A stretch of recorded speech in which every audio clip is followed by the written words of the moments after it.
Hasta que apareció Bitcoin no había otra opción. Es decir, vos tenías la opción de usar el dinero gubernamental sin respaldo o no había otra opción. Es decir, si un privado quería hacer un dinero no podía. Y ahora, gracias a Satoshi, tenemos esta posibilidad de hacer un dinero entre pares. Para hacer un proyecto, el emprendedor busca dinero para poder financiarse y hacer el desarrollo. Lo que hizo Satoshi Nakamoto es todo lo contrario. Lo que hizo fue desarrollar, decir, esto es lo que hice, úsenlo.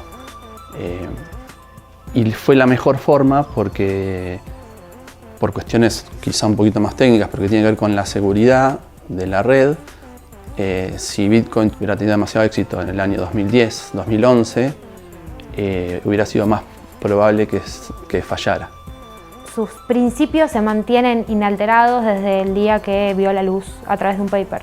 Y eso creo que para lo que son este tipo de organizaciones, y más pensar que es una organización que no tiene dueño, no tiene alguien que pueda decidir, sino que es una comunidad que se sostiene en el tiempo sin haber modificado sus axiomas base, ¿no? Como el contrato social base que tuvo Bitcoin en su inicio. Digamos, al no estar Satoshi, no hay como una entidad o alguien que lo represente, básicamente no puedes estar cambiando las reglas de juego como quieras. Al ser tan descentralizado en ese sentido se complica un poco la toma de decisiones y para qué camino vas, porque tampoco Bitcoin no es estático, es una tecnología que va mejorando y quién decide para qué camino hay que mejorar. Y ahí los consensos son mucho más difíciles y mucho más lentos también. Y bueno, hay gente que no le gusta que las cosas avanzan tan lentos, pero también hay que verlo como tratar de cambiar a Bitcoin es como tratar de cambiar un avión que está volando. Porque hay gente que lo está usando, está recibiendo su salario, pagos internacionales, demás. Y bueno, puedes cambiar a Bitcoin mientras toda esa gente está transaccionándolo y utilizándolo. Y es como que, ok, vamos a hacerlo de manera conservadora, mucho a largo plazo y bueno, para que todo se pueda actualizar. Si uno analiza el código fuente de Bitcoin, que es por cómo opera, en la primera versión del código tenía 6.600 líneas y hoy tiene 370.000 líneas. No solamente las estadísticas del código son esenciales, las estadísticas de la seguridad de la red y las estadísticas de la cantidad de usuarios, sino las estadísticas de la cantidad y calidad de contenido educativo para enseñarle a otras personas, la cantidad de wallets. Todas las estadísticas fundamentales, todas las métricas que nosotros miremos de Bitcoin están en constante crecimiento. Y esto es una fuerza imparable directamente.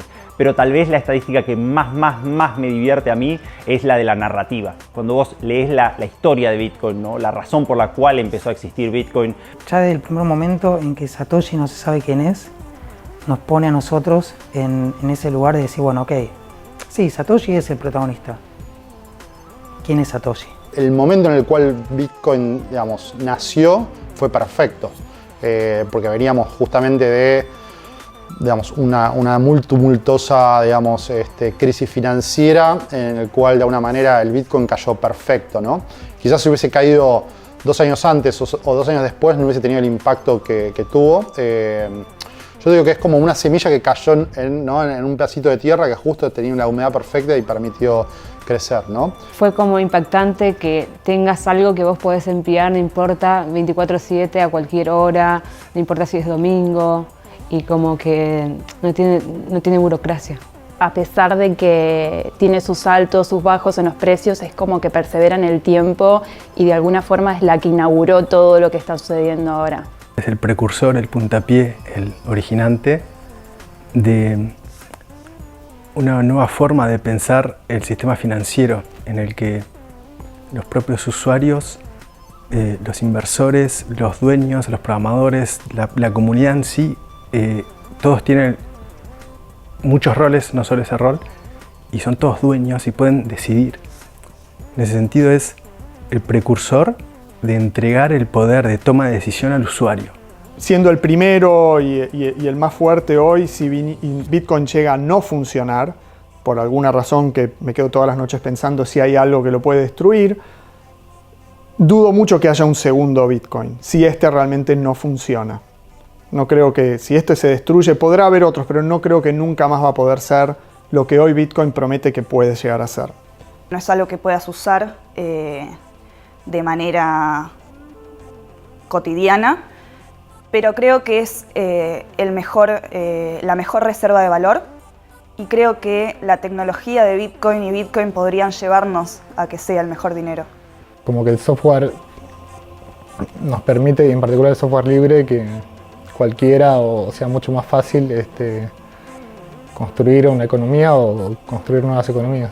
Es una opción que te permite una fácil transacción, te permite ser utilizada como reserva de valor en tiempos tan difíciles. Tiene muchas propiedades, para decirlo de alguna forma, que son altamente beneficiosas para la economía mundial que estamos viviendo ahora. Es el sistema monetario más certeramente escaso, confiable, inviolable.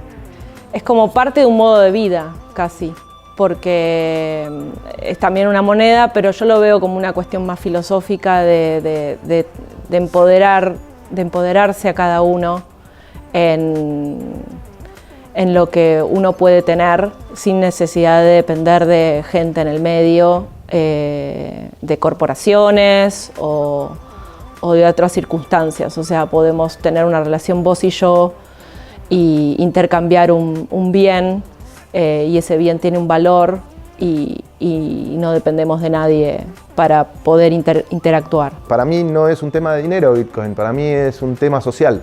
Es un tema de un concepto social que para mí está en todos lados, que tiene que ver con cómo uno se relaciona con las personas y qué es lo que uno desea hacer con lo que se ganó, con lo que obtuvo, con el esfuerzo de su vida, sin que nadie te esté diciendo qué, cómo o cuándo. Tiene que ver con una revolución tecnológica del dinero, pero también una revolución social. Es lo que espero yo, que va a cambiar muchísimo el día que se pueda o que realmente logre la adopción o se expanda el conocimiento de una manera que la gente realmente entienda cuál es el propósito.